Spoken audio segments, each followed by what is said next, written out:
तो इस वक्त हमारे सहयोगी आफ्ताब हमारे साथ कोलकाता से जुड़े हुए। आफ्ताब, सुबह के 9 बजे तक 7.72% मतदान हो चुके हैं और अच्छी खबर यह है कि महिलाएं बढ़ चढ़कर वोट दे रही हैं। आफ्ताब,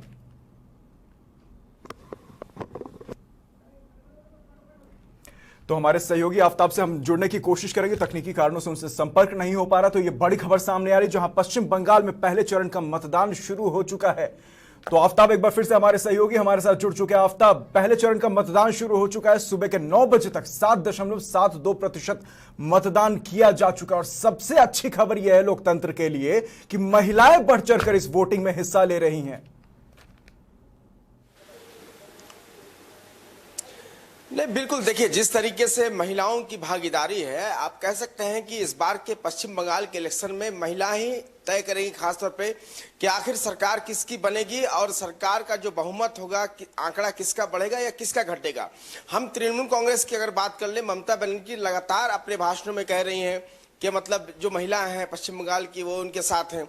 इसके साथ साथ जो है कि जो उम्मीदवारों की जो संख्या है, महिलाओं को बहुत ज़्यादा टिकट भारतीय जनता पार्टी ने भी दिया है, तृणमूल कांग्रेस ने भी दिया है और तीसरे मोर्चे यानी संयुक्त मोर्चा ने भी दिया है। तो आप कह सकते हैं कि महिलाओं की जिस तरीके से भागीदारी है, ये अपने आप में एक बहुत बड़ी बात है और महिलाएं ही घर की अगर गार्जियन होती है वो तय करती हैं।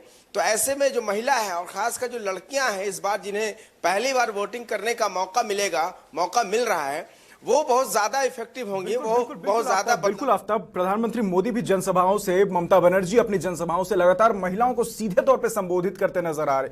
दोनों ने सीधे तौर पे महिलाओं को टारगेट करते हुए कहा कि महिलाएं इस बार के विधानसभा चुनाव में निर्णायक होने वाली हैं। दोनों के ही मैनिफेस्टोज में, चाहे आप टीएमसी के मैनिफेस्टो को कह लीजिए या फिर बीजेपी के मैनिफेस्टो को कह लीजिए, दोनों के ही मैनिफेस्टोज में महिलाओं को वरीयता दी गई है। आफ्ताब,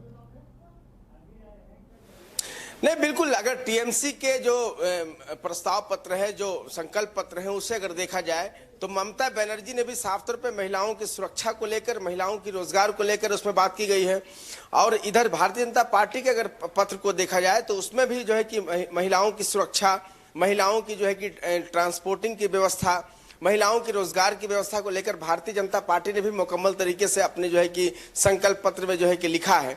तो ऐसे में कह सकते हैं कि महिलाओं को अपनी तरफ खींचने के लिए, अब पार्टी में महिलाओं को आकर्षित करने के लिए भाजपा लेकर जो तमाम जो पार्टियां हैं वो उन्होंने सारे वायदे किए हैं। और इसके साथ साथ अगर हम दूसरे राज्यों की बात करें, बिहार की बात करें, उत्तर प्रदेश की बात करें और जो है कि असम की बात करें, तो वहां भी देखा जाए तो जिस तरीके से महिलाओं की भागीदारी नजर आ रही है, आप ये कह सकते हैं। और इलेक्शन में महिलाएं ही तय करती हैं। बिहार की अगर हम बात कर ले, विश्लेषण कर ले, वहां पे समझने की जरूरत है कि बिहार में भी अगर नीतीश कुमार की सरकार लौटी है दोबारा, तो भी लोगों से बात करते रहे, महिलाओं से खास तौर पे गुजारिश करते रहे नीतीश कुमार भी। जी बिल्कुल। आफ्ताब, इस बीच एक बड़ी खबर सामने निकलकर यह आ रही कि पूर्व मेदिनीपुर के भगवानपुर में टीएमसी और बीजेपी में मारपीट हुई है और बड़ी खबर यह है कि बीजेपी ने टीएमसी पर मतदान में बाधा उत्पन्न करने का आरोप लगाया और इधर दूसरी तरफ कुंथा में टीएमसी ने सीधे तौर पर बीजेपी पर मतदान में बाधा डालने का आरोप लगाया है। तो यह आरोप प्रत्यारोप का जो दौर है आफ्ताब, वो खत्म नहीं हो रहा है। मतदान के पहले चरण के दिन भी दोनों ही दल एक दूसरे पर मतदान में बाधा डालने का आरोप लगाते दिख रहे हैं। आफ्ताब,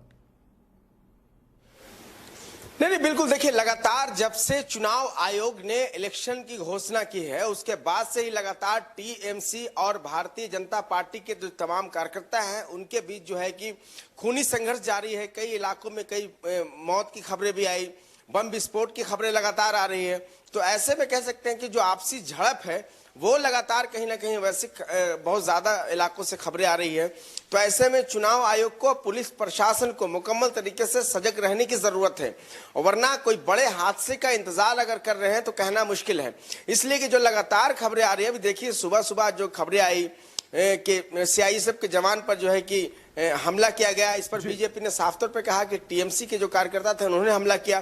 तो ऐसे में आप कह सकते हैं कि खूनी संघर्ष की जो संभावना है, इससे कतई इनकार नहीं किया जा सकता। और ऐसे में चुनाव आयोग को और भी ज्यादा जो अर्धसैनिक बल हैं उन्हें लगाने की मुकम्मल तरीके से जरूरत है, तभी जाकर हम कह सकते हैं कि शांतिपूर्ण तरीके से पश्चिम बंगाल में चुनाव करा सकेंगे। क्योंकि प्रधानमंत्री से लेकर गृह मंत्री अमित शाह ने भी साफ किया है कि किसी भी तरीके से अगर हम चुनाव जो है कि पश्चिम बंगाल में शांतिपूर्ण तरीके से कराना है, उनका मकसद है, तो ऐसे में कामयाबी तभी मिल पाएगी जब तक जो है कि सुरक्षा व्यवस्था का मुकम्मल इंतजाम किया जाएगा।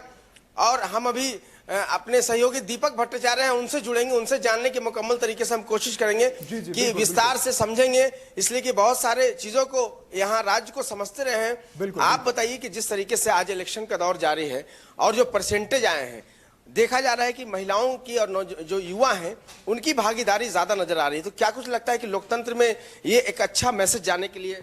जी जी जी, निश्चित रूप से मैसेज एक अच्छा जाएगा, क्योंकि इस बार वोटर हो रहे हैं तो बड़ी संख्या में वोटर निकल रहे हैं। कोरोना को लेकर क्या कुछ आप देख पा रहे हैं, क्या कुछ खबरें आ रही है, कितनी सावधानियां बरती जा रही है? जी, कोरोना को लेकर चुनाव आयोग पहले ही हिदायत दे चुका है और चुनाव आयोग ने हर बूथ पर आपके सैनिटाइजर और ग्लव्स का बंदोबस्त करा है। जो भी वोटर जा रहा है उनको ग्लव्स दिया जा रहा है, सैनिटाइजर दिया जा रहा है।